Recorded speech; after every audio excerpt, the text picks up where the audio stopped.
حضرت انس رضی اللہ تعالیٰ عنہ سے روایت ہے کہ رسول اکرم صلی اللہ تعالیٰ علیہ وسلم جب کسی شخص سے مصافحہ فرماتے، ہاتھ ملاتے، تو اپنا ہاتھ نہ کھینچتے حتیٰ کہ وہی اپنا ہاتھ کھینچتا تھا، اور آپ اپنا منہ اس کے منہ سے نہ پھیرتے حتیٰ کہ وہی اپنا منہ حضور کے چہرے سے پھیرتا، یعنی اپنی بات پوری ہو جاتی۔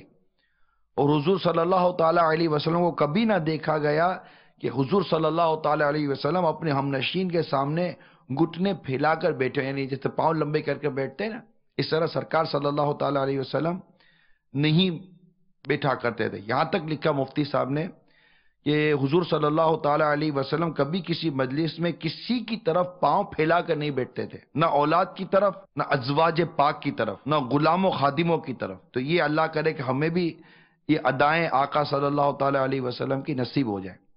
ایک اور حدیث سنیے کہ سرکار صلی اللہ تعالیٰ علیہ وسلم کے متعلق فرماتے ہیں، رسول اکرم صلی اللہ تعالیٰ علیہ وسلم دراز خاموشی والے تھے۔